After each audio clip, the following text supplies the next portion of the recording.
अस्सलाम वालेकुम। A1 TV के न्यूज़ स्टूडियो से मैं हूं मुनीबा अख्तर। शामिल करेंगे न्यूज़ हेडलाइंस।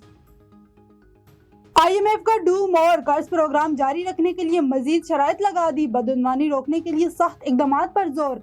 आला सरकारी अफसरान के असासों के ऑनलाइन अशियात लाजमी करार। सूबाई एंटी करप्शन इदारों को मजीद इख्तियारात देने और शुगर सेक्टर में इस्लाहात का मुतालबा। हुकूमत ने मालियाती इदारे बिजली और गैस की कीमतों में बरवक्त इजाफे की यकीन दहानी करवा दी। रेवेन्यू में कमी को पूरा करने के लिए इजाफी टैक्स इकदाम पर गौर। 4 इल्जामात में जुर्म साबित। साबिक लेफ्टिनेंट जनरल और DG ISI फैज हमीद को 14 साल कैद बामुशक्कत की सजा। फौजी अदालत ने तारीखी फैसला सुना दिया। ISPR के मुताबिक फैज हमीद सियासी सरगर्मियों में मुलव्वस पाए गए।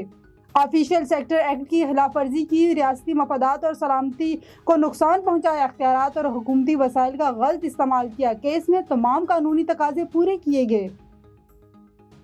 पंजाब, सिंध और खैबर पख्तूनख्वा में धुंध के डेरे। मोटरवेज को मुख्तलिफ मकामात पर ट्रैफिक के लिए बंद कर दिया गया। हद निगाह कम होने के बाइस दुनिया भर में कौमी शरह पर ट्रैफिक हादसा। तेज रफ्तार ट्रालर टूर प्लाजा बूथ से टकरा गया। एक शख्स जहाँ बहक 2 जख्मी। फिजाई आलूदगी की भी संगीन सूरत हाल। कसूर में एयर क्वालिटी इंडेक्स 800 के करीब।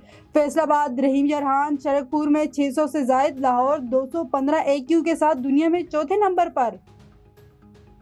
और यूक्रेन जैसे तनाज़ात तीसरी आलमी जंग तक पहुंच सकते हैं। अमेरिकी सदर ने खबरदार कर दिया। कहते हैं कल मीटिंग हो रही है, अमन का इम्कान नजर आया तो जरूर शिरकत करेंगे। यूक्रेनी सदर ज़ेलेंस्की बोले रूस डंबास पर मुकम्मल कंट्रोल चाहता है, हम ऐसा नहीं होने देंगे।